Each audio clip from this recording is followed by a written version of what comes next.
We begin our blessing of the fleet today at Bayou La Batre as we implore God's protection on all who put out to the sea. I'm standing on the docks behind St. Margaret's Catholic Church in Bayou La Batre on Alabama's Gulf Coast. The town of about 2,000, long known as the seafood capital of Alabama, is still home to a sizable fleet of commercial shrimp boats. And on this pretty May afternoon, the Archbishop of Mobile, Thomas Rody, has come to town to bless this fleet. Lord, be well disposed to these our prayers, and by your holy hand bless these fishing boats, their crews, and all other craft who put out to the sea. The Archbishop's remarks are brief. When he finishes, the few hundred people who've gathered for the occasion line up on the dock.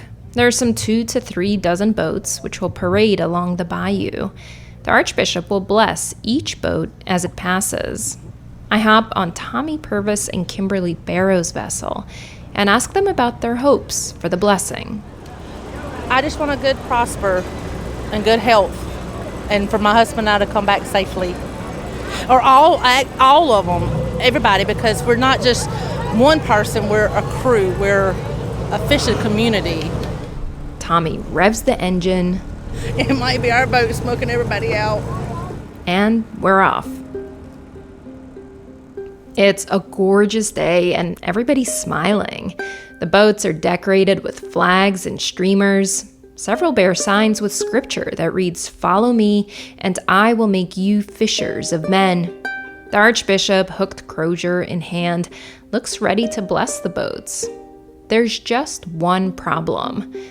While the event originated to bless the town's commercial shrimping fleet, there's not a single commercial shrimping boat in the parade. In fact, most of the participants are small pleasure craft, the kind you might take out on the weekend with a fishing pole and a beer. The shrimp boats? They're all around us, docked, undecorated, quiet. So, what gives? You're listening to Gravy. Gravy. Gravy. Gravy. A production of the Southern Foodways Alliance, Gravy tells the stories of the changing American South. I'm Melissa Hall. And I'm Sarah Camp Milo. In this episode, reporter Irina Zhorov is taking us to Bayou La Batre on Alabama's Gulf Coast. For more than 70 years now, this town has hosted a blessing for its seafood workers. The blessing offers both community togetherness and a way to acknowledge the dangers of work on the water. But the nature of the event has changed as the economic hold of the seafood industry on this community has waned. These days, commercial shrimp boats, the original guests of honor, are hardly showing up. Irina explores why and delves into the history of the event. But first, for cultivating progress across the South, for working to unconditionally improve the lives of all, and for the bold underwriting of every Gravy podcast, SFA thanks our visionary Louisville, Kentucky friends, Pam and Brooke Smith. If you ask an old-timer in Bayou La Batre what the 4 seasons of the year are, they might say fish, crab, oyster, and shrimp. The town's identity and economy have long revolved around seafood. The first shrimp canneries opened there in 1915. Less than a decade later, 20 seafood dealers operated in the town. By mid-century, shrimp had become more common on the American palate, and Alabama's shrimp production was growing. Around this time, a family of newcomers from Louisiana decided their adopted church in Bayou La Batre should give back to the local seafood producers. They were Millettes, and they were good parishioners and hard workers. They had a store. This is Vincent Beausarge, deacon at St. Margaret's Catholic Church, where the Millettes worshipped. Clarence Millett wanted to establish a traditional blessing of the fleet, where boats and their crew could receive a blessing for protection and a good harvest for the year. They figured it would be a good program to have once a year because there were so many fishermen in the area, and the people relied on nothing but seafood. It was a tradition already present in the Millet's native Louisiana. a summer celebration where families would decorate their boats with flags and streamers, parade on the water, and remember the many people who died fishing. Immigrants brought the tradition to Louisiana from southern Europe, where Catholic fishing villages along the Mediterranean held similar events. Fishing was a notoriously dangerous business, especially in the days when tools were limited and work was more manual. Even today, fishing and hunting represent the second most deadly occupations in the U.S., behind only logging. Some people has gotten wound up in winches, and there's a lot of things that can happen with all the rigging and stuff that they have on boats. So they've got to really be careful. So it is a dangerous job. Vincent knows this firsthand. He's from a fishing family and says he grew up on boats, oystering and shrimping. And like so many others, tragedy found him too. Well, I lost my son when he was 15 years old. He drowned offshore in the Gulf, and he just fell off the shrimp boat and evidently broke his neck as he fell off the boat.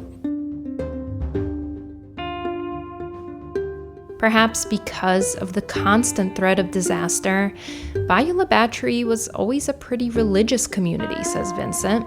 So the blessing made workers feel safer. It also gives him, I guess you'd say, courage in order to say, oh, heck with the weather, I'm going on out and try to make it. And they go. The first blessing of the fleet in Bayou La Batre was held in July 1949. This year, one 88-year-old shrimper who'd started in the industry as a kid told me he stumbled on the first blessing by accident. He was getting ice to go out shrimping and saw half a dozen boats sitting at the docks. Someone had cooked a big gumbo. Another boat had potato salad. He went from boat to boat, putting together a meal. St. Margaret's priest at the time blessed each boat present. Women from the parish also served food, and in that way, the event doubled as a fundraiser for St. Margaret's. According to one Millet descendant, the church purchased a riding lawnmower with the first blessing's proceeds. Year by year, the blessing grew. It became a party, attracting the wider community, not just St. Margaret's parishioners.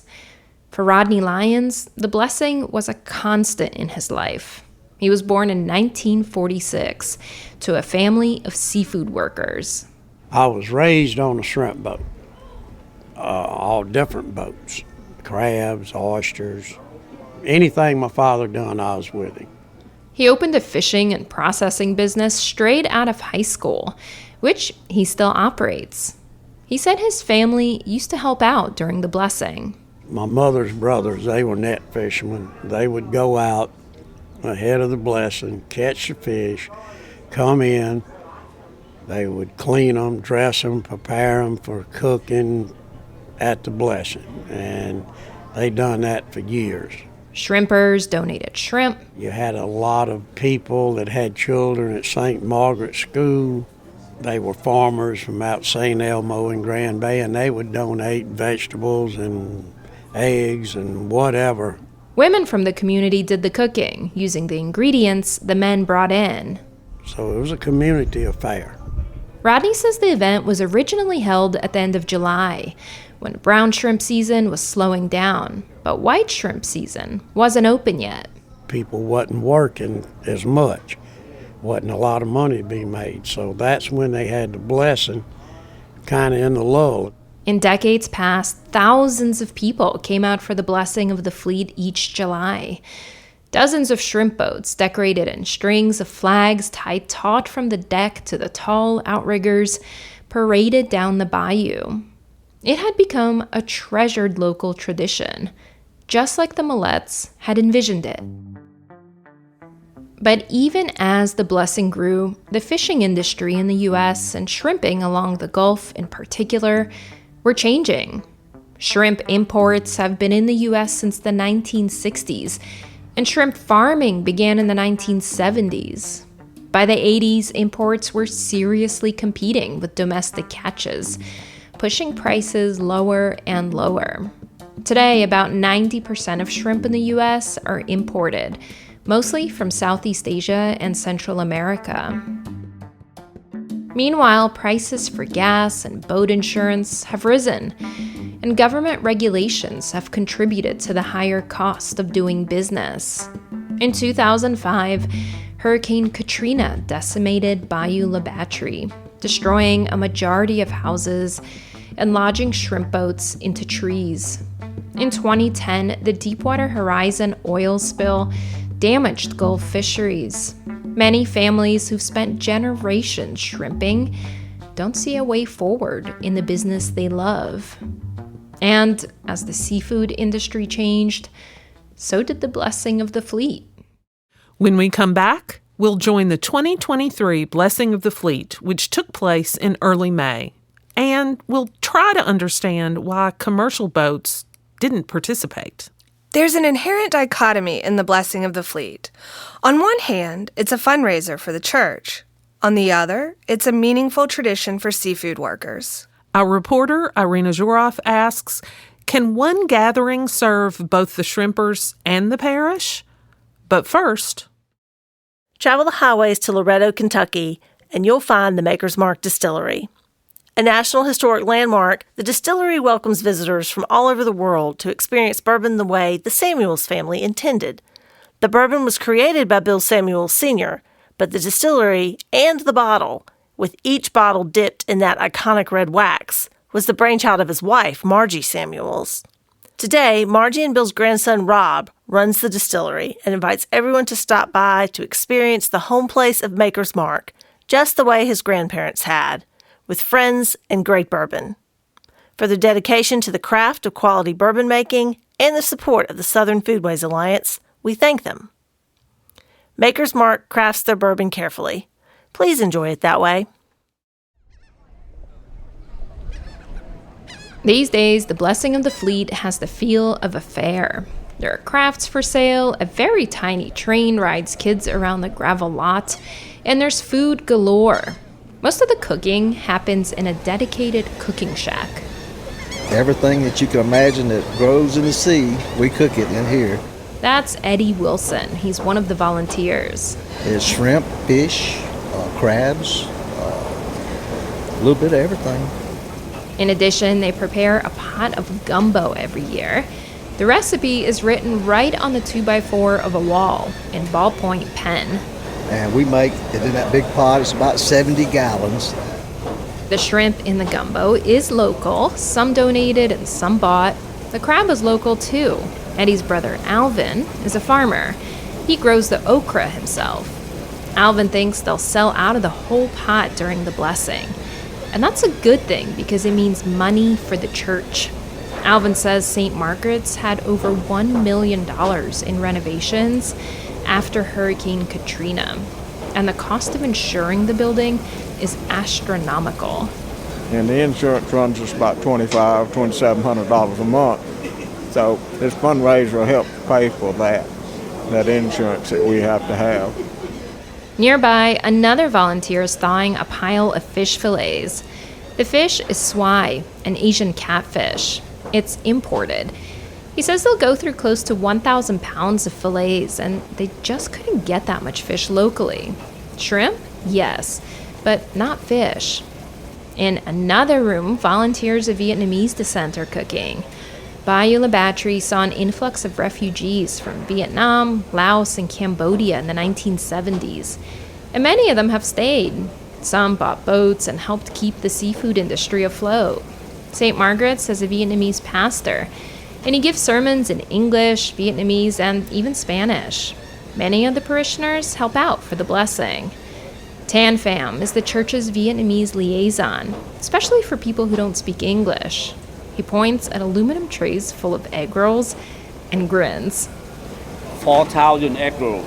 But people, like daytime, they go to work, and after work, about 6, 7 o'clock, about 10 of them have to roll. He thinks they'll go through all 4,000 egg rolls this weekend. Nearby, a woman is stir-frying batches of beef and veggies in a wok. She starts with garlic, throws in meat. That was steak. Beef, actually beef. We marinate it overnight and then cook like that. And after that, we pour this one in and some vegetables, and we'll be done and ready to serve. Yeah, it smells good, right? The food for sale at this year's Blessing of the Fleet is a reflection of how Bayou La Batre's demographics have changed. You can still find the gumbo, of course, but the Vietnamese plates are really popular, and there's a tent of Mexican food. But as I talk to people, I sensed another population shift. None of the volunteers I met in the cook shack or in the tents are part of the seafood industry. That's true of attendees I spoke to as well. People are supportive of the church, but the shrimpers seem like an afterthought. When I finally met a family that's been working in the seafood industry as fishers and boat builders since before the Civil War, the disconnect became clearer. Jeremy Zerlot is a shrimper. He loves his work. I've always said I feel sorry for people that don't get the type of excitement of, dumping a big drag of shrimp out, to come in after a long trip and the boat's clean and you got shrimp in the hole and the crew's made money and your family's waiting on you to get home. That's there's no other feeling like that. But lately, he finds himself constantly crunching numbers.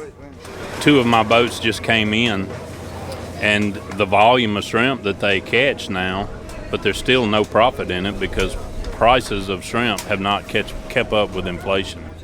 He has 3 big shrimp boats, each with a keel length of 80 feet, with tall, elegant outriggers. His boats can stay out working for a month and come back with a hull full of shrimp and still have little to show for it. They'll come in with maybe $70,000, $80,000 worth of shrimp for a month, and that sounds like a lot of money. And it is a lot of money, but it just, when you dole it all out, it doesn't go very far. There's fuel, about $30,000 per boat per run. Insurance costs about $35,000 a year. There's net repair and maintenance. You have to pay the crew. That's 30% right off the top to the crew, and that's bare minimum. 4 to 5 guys on each boat. We're just maintaining the boats and trying to, hoping for better times ahead. Jeremy is in a better position than most local shrimpers. He owns his boats and he runs his own wholesale business. But it's still a struggle. He says he can't find local labor. Instead, he employs temporary workers from Mexico and Honduras mostly. With all that, a blessing would be a blessing, right? I asked Jeremy if he'll be participating in the ritual this year.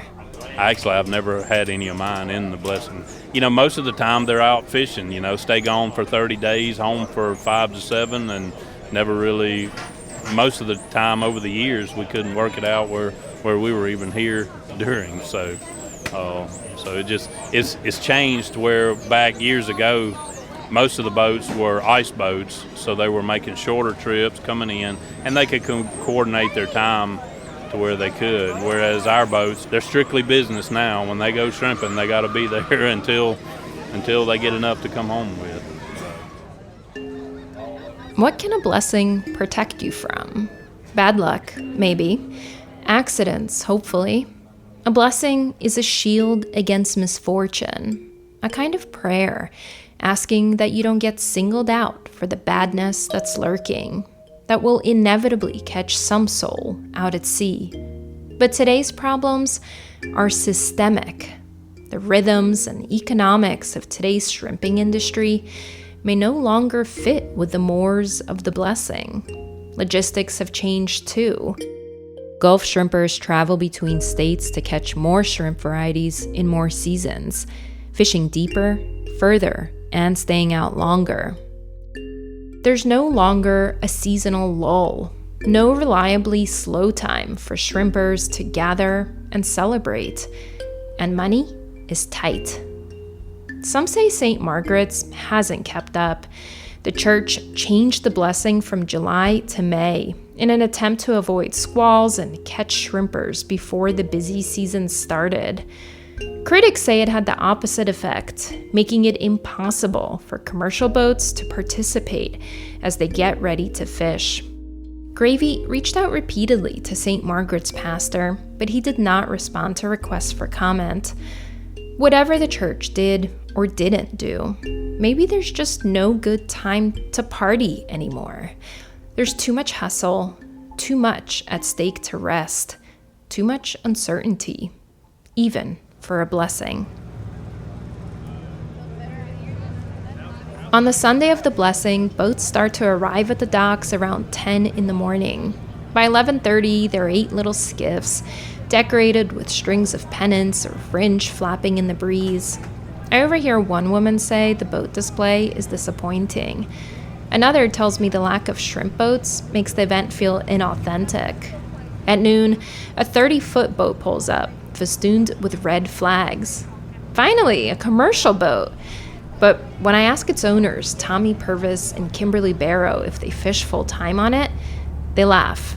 Would starve because the seafood prices are so low right now. I can't believe what the price is right now. It's just unreal. They both have other jobs and shrimp on the side. Still, the blessing is really important to them. Tommy went to school at St. Margaret's and is a parishioner. He's also spent most of his life on boats. School got out, we was walking up down these docks. Hey man, you need that can here? Boom, yeah, come on. That's what we're doing. So the blessing, he says, is a part of him. I ain't never been home and missed a fleet bus. We gotta have our boat blessed. It has to be blessed before opening season. Do you feel safer if the boat is blessed going out on it? I do. Yeah. God looking over you.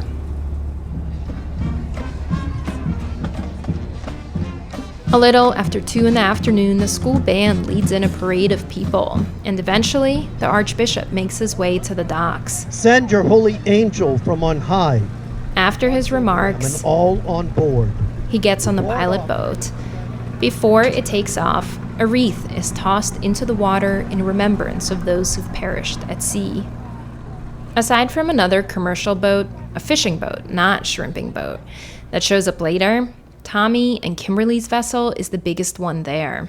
So I join them on their boat and we follow the Archbishop along the bayou. As we ride shrimp boats parked on either side, Kimberly laments their absence in the parade. I wish like the bigger boats through here would get more into it because it used to be every boat would be decorated.